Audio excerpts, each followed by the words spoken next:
الله من الشيطان الرجيم. بسم الله الرحمن الرحيم.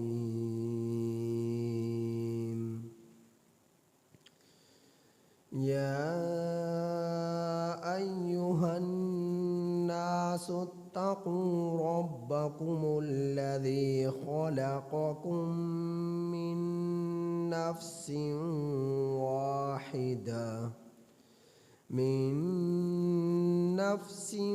واحدة وخلق منها زوجها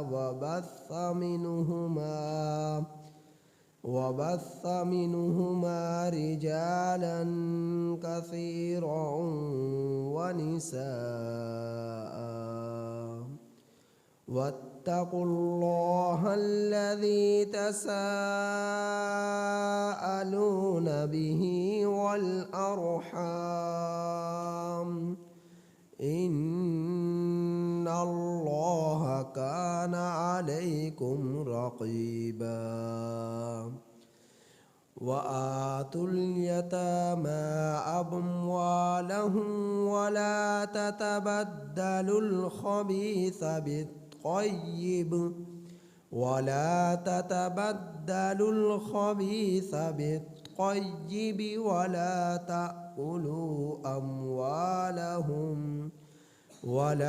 تأكلوا أموالهم إلى أموالكم إنه كان حوبا كبيرا.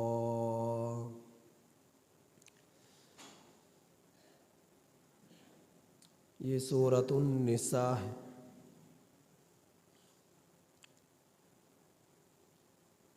اس سورہ مبارکہ کا نزول مدینۃ المنورہ میں ہوا اور اس سورہ مبارکہ کے کل رکوع 24 ہیں اور اس سورہ مبارکہ کے کل آیات 176 ہیں.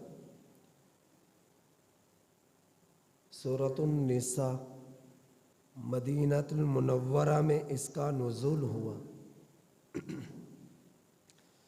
اور اس سورہ مبارکہ کی کل آیات 24 ہیں، کل رکوع 24 ہیں اور کل آیات 176 ہیں.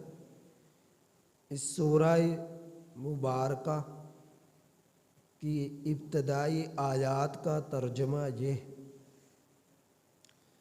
یا ایہا الناس اتقوا، اے لوگو ڈرو تم لوگ، ربکم الذی اپنے رب سے، اے لوگو ڈرو تم لوگ اپنے رب سے، الذی خلقکم وہ رب، وہ ذات کہ جس نے تمہیں پیدا کیا، خلقکم جس نے تمہیں پیدا کیا، من نفس جان، واحدہ ایک، جس نے تمہیں ایک جان سے پیدا کیا، وخلق اور پیدا کیا، منہا اس سے، زوجہا اس کا جوڑا، وبث اور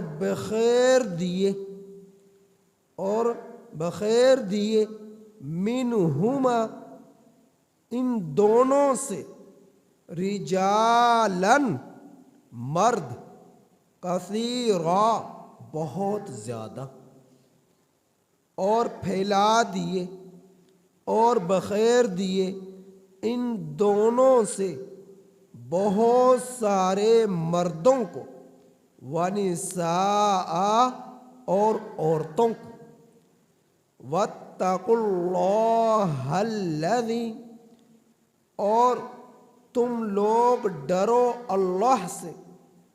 کون اللہ؟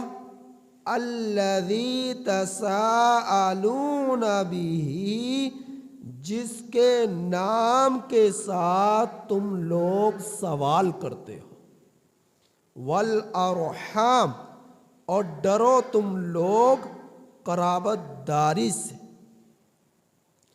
ان اللہ، بے شک اللہ تعالی، کان علیکم رقیبا، تم پر نگہبان ہے، تم پر نگران ہے. وآتوا الیتامی، اور دو تم لوگ یتیموں کو، اموالہم، ان کے مال.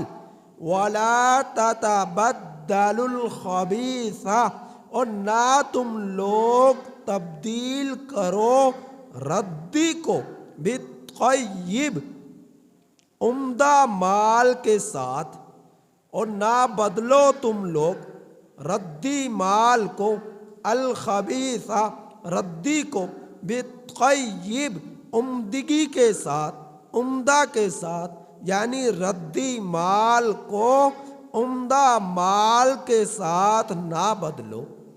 ولا تأکلوا، اور نہ کھاؤ تم لوگ، اموالہم، یتیموں کے مال، الی اموالکم، اپنے مالوں کے ساتھ ملا کر. انہ کان حوبا کبیرا، بے شک یہ بہت بڑا گناہ ہے.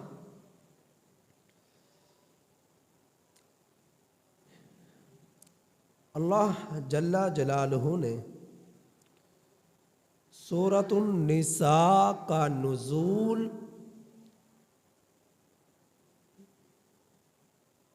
سورتوں کے نزول کے اعتبار سے، قرآن کریم کے نزول کے اعتبار سے، سورۃ النساء کا نزول 92 نمبر پر ہے.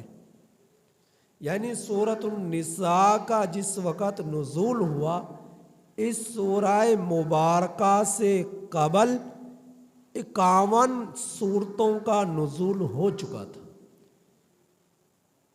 51 سورتوں کا نزول ہو چکا تھا. 92 نمبر پر نزول جو ہوا وہ سورۃ النساء کا ہوا. اور قرآن کریم کی ترتیب کے اعتبار سے یہ سورہ مبارکہ چوتھے نمبر پر ہے. پہلے نمبر پر جو قرآن کریم کی ترتیب میں صورتیں ہیں 114 کل صورتیں ہیں، تو ان 114 صورتیں میں قرآن کریم کی ترتیب میں پہلے نمبر پر سورۃ الفاتحہ ہے، وہ آپ سن چکے. پھر سورہ بقرہ ہے، وہ آپ سن چکے. پھر سورۃ آل عمران ہے، وہ بھی آپ سن چکے. اب چوتھے نمبر پر سورۃ النساء ہے، جس کو آپ سن رہے ہیں. تو قرآن کریم کی ترتیب کے اعتبار سے سورۃ النساء چوتھے نمبر پر ہے، اور نزول کے اعتبار سے سورۃ النساء 92 نمبر پر ہے. تو اللہ جل جلالہ نے قرآن کریم کا جو نزول فرمایا، یہ جو ترتیب ہمارے سامنے صورتوں کی موجود ہے، یہ اس ترتیب پر نہیں ہے جس طرح اللہ رب العزت نے نزول فرمایا کہ صورتیں نازل ہوتی گئی اسی ترتیب سے قرآن میں رکھ دی گئی، بلکہ یہ اس ترتیب پر ہے جس ترتیب پر نبی کریم صلی اللہ علیہ وسلم نے صحابہ کو حکم دیا کہ فلاں صورت کو فلاں کے بعد رکھو. تو یہ اس ترتیب پر ہے. تو قرآن کریم میں کچھ صورتیں ایسی ہیں جو مکۃ المکرمہ میں نازل ہوئی انہیں آخر میں رکھ دیا گیا، اور جو مدینہ المنورہ میں نازل ہوئی انہیں شروع میں رکھ دیا گیا. کچھ ایسی ہیں جو شروع میں نازل ہوئی، ان میں سے کچھ کو شروع میں رکھا گیا، کچھ کو بعد میں رکھا گیا، کچھ کو درمیان میں رکھا گیا. تو اللہ رب العزت کے پیغمبر نے جس طرح حضرات صحابہ اکرام رضی اللہ تعالی علیہم اجمعین کو حکم دیا کہ کن کن آیات کو کن کن صورتوں میں رکھنا ہے اور کن کن صورتوں کو کس کس ترتیب پر کس کس صورت کے بعد رکھنا ہے، تو حضرات صحابہ اکرام رضی اللہ تعالی علیہم اجمعین نے ان صورتوں کو اسی ترتیب پر ترتیب دیا۔ تو سورۃ النساء سے قبل اغیار کا ذکر تھا۔ اغیار سے مسلمانوں کے تعلقات کا ذکر تھا۔ اغیار دشمنان اسلام، جو غیر تھے ان کا ذکر تھا، جن میں یہود و نصارہ تھے، جن میں مشرکین مکہ تھے، ان کے ساتھ صلح، ان کی اصلاح، ان کی تربیت، انہیں دعوت اور غزوات کا ذکر تھا، اور مال غنیمت میں خیانت نہ کرنے کا ذکر تھا۔ تو اس جیسے مضامین سورہ آل عمران میں مذکور تھے، اور اس سورہ مبارکہ میں اللہ جل جلالہ نے اپنوں کا ذکر کیا، اپنوں کا ذکر کیا، اپنوں کا ذکر کیا، اپنوں کے حقوق کا ذکر کیا، اپنوں کے حقوق کا ذکر کیا، اور ان میں عورتیں جن کے نام سے یہ صورت ہے اللہ نے ان کا ذکر کیا۔ اور یہ کیوں کیا کہ ابتدا میں ایسا ہوا کرتا، جاہلیت کے زمانے میں عورتوں کو وراثت سے محروم کر دیا جاتا اور بچوں کو بھی کچھ نہ دیا جاتا، بچوں کو بھی کچھ نہ دیا جاتا اور عورتوں کو بھی وراثت سے محروم کر دیا جاتا۔ اور اس میں حکمت یہ بتلاتے کہ چونکہ وراثت میں مال یا حصہ ان کو دیا جائے گا جو لڑنا جانتے ہوں، جو لڑ نہیں سکتے ان کو مال وراثت کے طور پر نہیں ملے گا، ان کو مال نہیں دیا جائے گا، ان کو وراثت سے محروم رکھا جائے گا، ان کو مال سے محروم رکھا جائے گا۔ جبکہ ہونا یہ چاہیے تھا کہ اگر انہوں نے حکمتیں نکالنی تھی تو یوں نکالتے، اگر منطقی طور پر دیکھا جائے کہ جو لڑ سکتے ہیں ان کا نہ نکالتے، جو لڑ ہی نہیں سکتے کمزور ہیں، اب عورتیں بیچاری میدان جہاد میں کیا جہاد کریں گی، کیا لڑیں گی، اور بچے دشمن سے کس طرح جہاد کر سکتے ہیں، کیونکہ ایک بالغ شخص کے، جوان شخص کے، طاقتور کے مقابلے میں بچے کا لڑنا کس طرح یعنی کہ ممکن ہو سکتا ہے۔ لیکن صحابہ کرام کے تو بچوں میں بھی یہ جذبات تھے، تو فرمایا کہ اگر حکمتیں نکالنی تھی منطقی طور پر دیکھا جائے تو یوں کرتے کہ جو لڑ نہیں سکتے کمزور ہیں تو ان کا مال دیا جاتا، ان کو مال دیا جاتا، ان کو حصہ دیا جاتا، وراثت دی جاتی، اور جو لڑ سکتے ہیں ان کو نہ دیتے۔ اگر انہوں نے اس طرح کرنا ہی تھا، لیکن ان احکاموں نے زمانہ جاہلیت میں کیا کیا، جو لڑنا جانتے تھے ان کو تو دیتے، جو لڑ نہیں سکتے ان کو وراثت سے محروم رکھا جاتا، ان کو وراثت سے محروم رکھا جاتا۔ تو قرآن کریم کی اس صورت میں عورتوں کے حقوق بیان کیے اور بچوں کے حقوق بیان کیے گئے۔ تو اس صورت کا نام سورۃ النساء ہے، اور نساء یہ امرأتن کی جمع ہے، بظاہر مفرد اور جمع میں مطابقت نہیں ہے۔ نساء امرأ ان دونوں میں مطابقت نہیں، امرأ کا معنی ہے عورت، نساء کا معنی ہے عورتیں، تو امرأتن کی جمع، مفرد کی جمع نساء آئی، یعنی عورت نہیں بلکہ عورتیں، یعنی یہ سورۃ النساء کا مطلب یہ ہوا کہ یہ وہ سورت ہے کہ جس کے اندر عورتوں کے حقوق بیان کیے گئے، جس کے اندر عورتوں کے بارے میں بات ہوگی، گفتگو ہوگی۔ اللہ رب العزت نے جس میں عورتوں کے حقوق بیان کیے گئے ہیں، یہ سورۃ النساء وہ صورت ہے۔ تو سورۃ النساء، تو اللہ جل جلالہ نے جب سورۃ آل عمران کا سورہ آل عمران کا اختتام کیا تو آخر میں تقوی کا ذکر کیا۔ تقوی کا معنی کیا؟ اللہ سے ڈرنا، اللہ سے ڈرنا، اللہ سے تقوی اختیار کرنا، اللہ جل جلالہ سے ڈر ڈر کر زندگی گزارنا، اپنے دلوں پر اپنے رب کا خوف طاری کرنا۔ تو سورۃ آل عمران کا واتقوا اللہ لعلکم تفلحون، تقوی اختیار کرو گے تو کامیاب ہو جاؤ گے، اپنے رب سے ڈرو گے تو فلاح پا جاؤ گے۔ تو آخر میں تقوی کا ذکر کیا، اور سورۃ النساء میں بھی تقوی سے ہی ابتدا کی۔ یا ایھا الناس اتقوا، اے لوگو ڈرو۔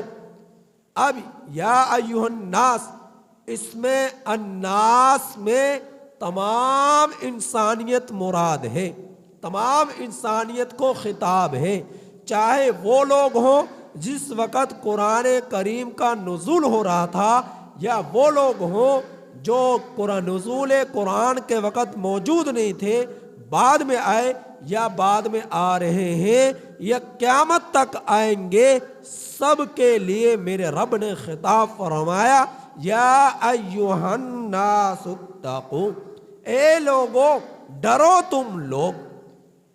رب سے ڈرنا ہی وہ چیز ہے جو انسان کو معصیت سے روکتی ہے، شیطانیت سے روکتی ہے، ظلم سے روکتی ہے، فسق سے روکتی ہے، چاہے تنہائی میں ہو، چاہے اجتماعیت میں ہو، چاہے خلوت میں ہو، چاہے جلوت میں ہو۔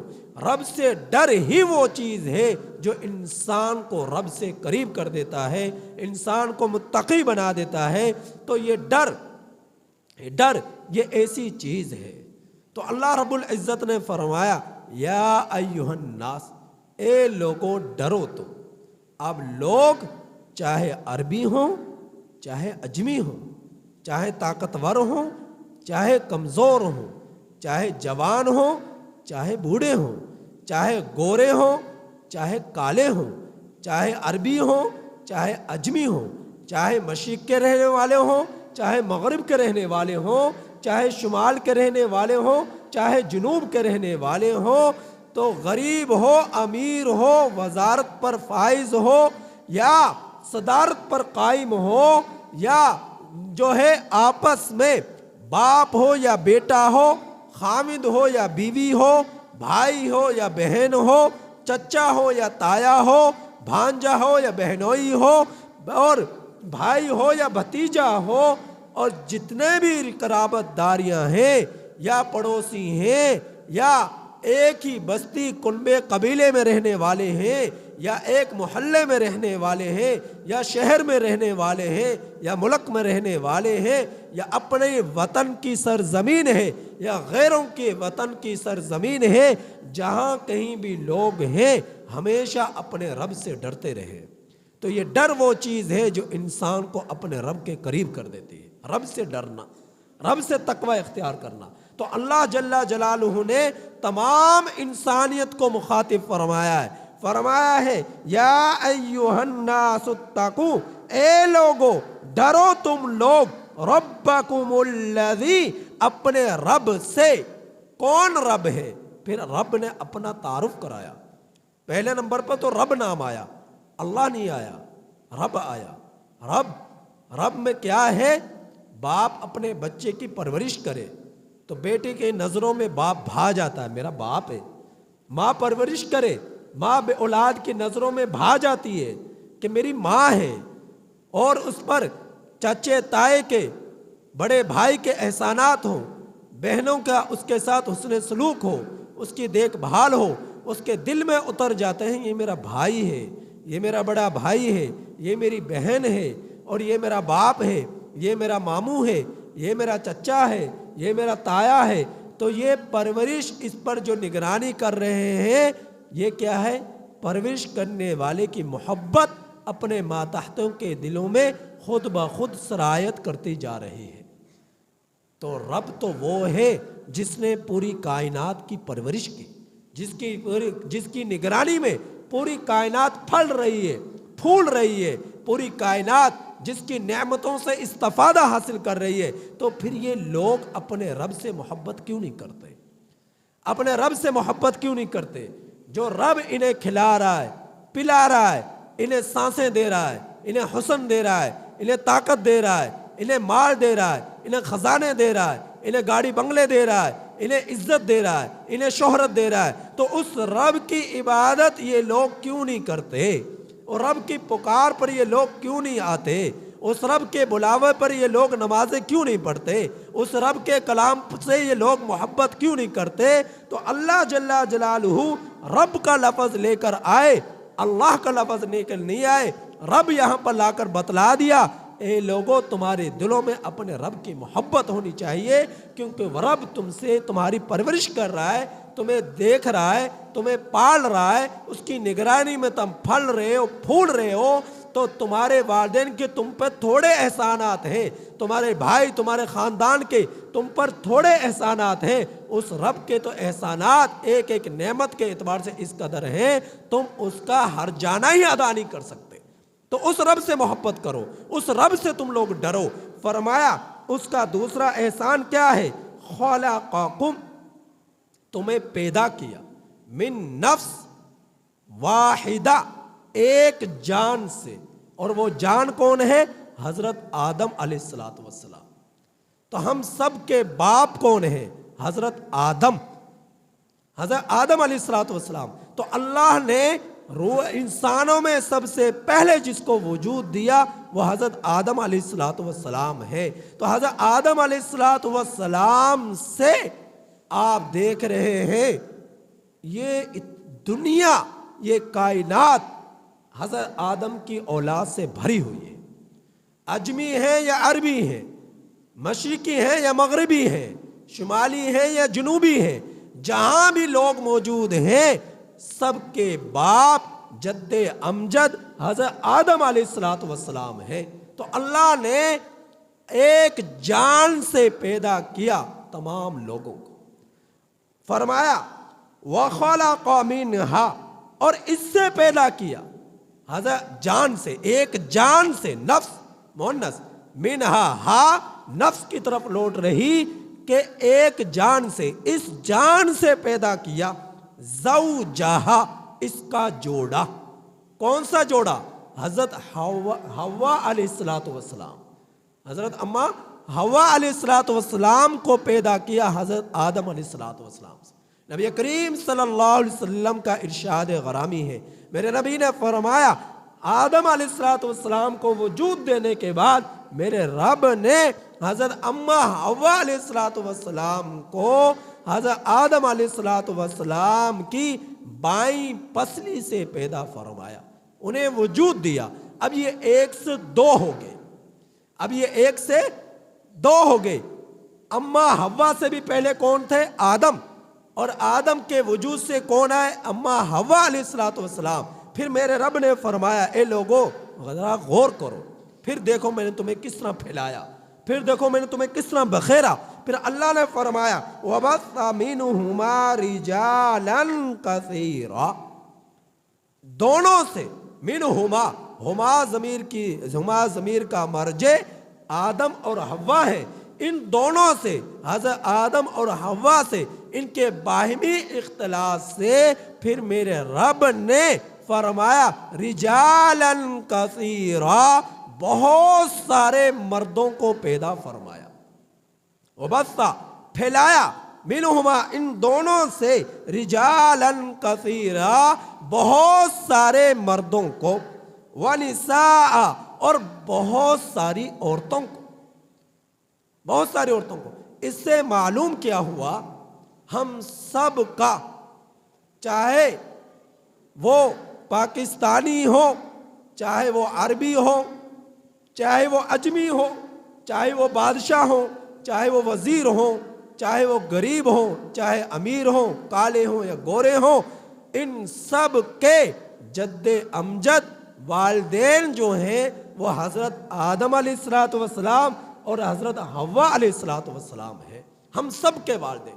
تو گویا کہ ہم سب بھائی بھی ہیں اور ہم سب کی ساری کائنات کی عورتیں بہنیں بھی ہیں، لیکن اللہ رب العزت نے پھر آگے نظام چلانا تھا، نسل انسانی کو پھیلانا تھا، پھر رشتہ نکاح زوجیت کو قائم فرمایا اور رشتوں میں بانٹ دیا ان تمام لوگوں کو اور پوری دنیا میں پھیلا دیا، تو اللہ تعالیٰ فرمایا یہ میرا کتنا بڑا احسان ہے تم لوگوں پر کہ تم لوگوں کو میں نے ایک جان سے پیدا کیا، ایک جان سے دو جانیں بنائی، دو جانوں سے سینکڑوں جانیں بنائی، سینکڑوں جانوں کو پوری روئے زمین میں پھیل دیا۔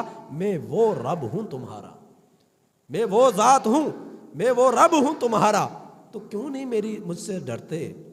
پھر کیوں نہیں تم مجھ سے ڈرتے؟ آج تمہیں بادشاہت مل جائے تم سمجھتے ہو مجھ سے بڑا کوئی نہیں، آج تمہیں طاقت مل جائے تم سمجھتے ہو مجھ سے بڑا کوئی نہیں، آج تمہیں وزارت چودراہٹ مل جائے تم سمجھتے ہو مجھ سے بڑا کوئی نہیں، تو میں تو وہ رب ہوں جس نے پوری کائنات میں تم لوگوں کو بکھیرا ہے، پھیلایا ہے، لہٰذا تم مجھ سے ڈر کر زندگی گزارو، مجھ سے تقوی اختیار کرو، مجھ سے ڈرتے رہو۔ تو اللہ تعالیٰ نے پھر آگے فرمایا واتقوا اللہ، دوبارہ لے کر آئے ڈرو تم اللہ سے۔ اب اللہ لفظ اللہ کو لے کر آئے، پہلے رب کو لے کر آئے کہ تاکہ تمہیں پتہ چل جائے کہ تمہارا رب تمہاری پرورش کر رہا ہے، وہ تمہیں پال رہا ہے۔ تم یہ نہ سمجھو میں اپنی دکانداری کے ذریعے پڑھ رہا ہوں، یہ ایک سبب ہے۔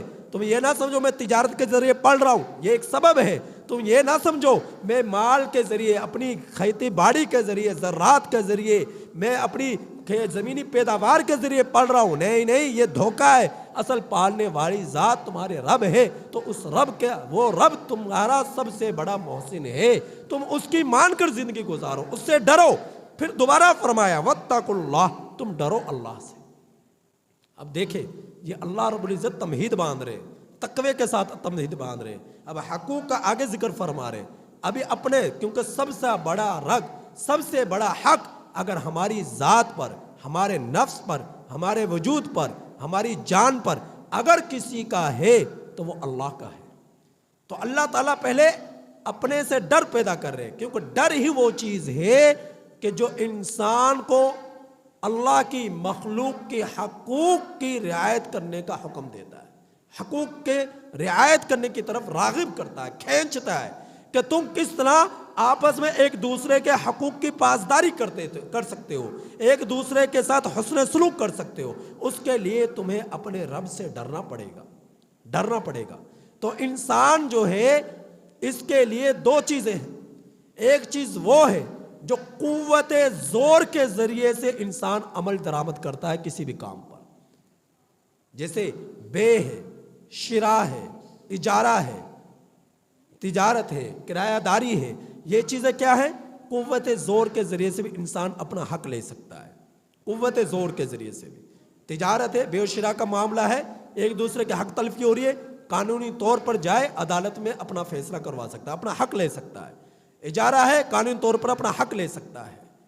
تو تجارت ہے، قانونی طور پر اپنا حق لے سکتا ہے، لیکن رشتہ داری، قرابت داری، خاوند بیوی کا باہمی تعلق، باپ اور اولاد کا باہمی تعلق، بہن بھائی کا باہمی حقوق، یہ ایسی چیز ہے کہ یہ انسان کا اپنے رب سے ڈر ہوگا تو وہ اپنے بہن کے حقوق کا خیال کرے گا، اپنی اولاد کے حقوق کا خیال کرے گا، اولاد اپنے والدین کے حقوق کا خیال کرے گی، چچا اپنے بھتیجے کا، بھتیجا اپنے چچا کا، بھائی اپنی بہن کا، بہن اپنے بھائی کا، ماموں اپنے بھانجے کا، بھانجے اپنے ماموں کا، اور دادا اپنے پوتے کا، اور اپنے جو ہے پوتی کا، اور اسی طرح پر پوتے پوتیاں اپنے دادا کا۔ یعنی یہ جتنے بھی رشتے ہیں، چاہے وہ چاچو سے تعلق رکھتے ہوں، والدین سے تعلق رکھتے ہوں، بھائیوں سے تعلق رکھتے ہوں، بیوی سے تعلق رکھتے ہوں، خاوند سے تعلق رکھتے ہوں، نانا نانی سے تعلق رکھتے ہوں، جتنی بھی یہ قرابت داریاں ہیں، رشتہ داریاں ہیں، یہ نسبی رشتے، یہ خونی رشتے، یہ پڑوسی کے اعتبار سے رشتے، یہ جتنے بھی حقوق ہیں، جب تک انسان کے دل میں اپنا رب کا ڈر نہیں پیدا ہوگا وہ ان حقوق کی رعایت نہیں کرے گا، ان حقوق کی پاسداری نہیں کرے گا، ان حقوق کو پورا نہیں کرے گا۔ آج ہمارے دلوں سے اپنا رب کا ڈر نکل چکا، اپنے رب کا خوف نکل چکا۔ ہم کہتے ہیں یا اللہ تو ہمارا رب ہے، ہم کہتے ہیں زبان سے، لیکن ڈر نہیں ہے۔ دیکھتے نہیں نفرتیں پالی ہوئی ہیں، نفرتیں دلوں میں پالی ہوئی ہیں، ایک دوسرے کے چہروں کو دیکھنے کے لیے تیار نہیں ہے، ایک دوسرے کے وجود کو دیکھنے کے لیے تیار نہیں ہے، بناوٹی مسکراہٹیں ہیں، بناوٹی مجالسیں ہیں، بناوٹی تعلقات ہیں، اور دلوں کے اندر دراڑیں ہیں، نفرتیں ہیں. دیکھ لیں گریبان میں جھانک کر دیکھ لیں, آپس میں خواتین دیکھ لیں, دورانی جیٹھانی کے وجود کو پسند نہیں کرتی, جیٹھانی دورانی کے وجود کو پسند نہیں کرتی, بھائی بھائی کے وجود کو پسند نہیں کرتا, اور بھائی جو ہے اپنے بھتیجوں کے وجود کو پسند نہیں کرتا, اور بھتیجا اپنے چاچو کے حقوق کو پسند نہیں کرتا. تو یہ چیزیں کیا ہیں؟ یہ نفرتیں بس چکی ہیں. نفرتوں نے جنم لے لیا ہے, نفرتوں نے بسیرا ڈال لیا ہے, نفرتوں نے ڈیرے ڈال لیے. تو یہ کیا ہے؟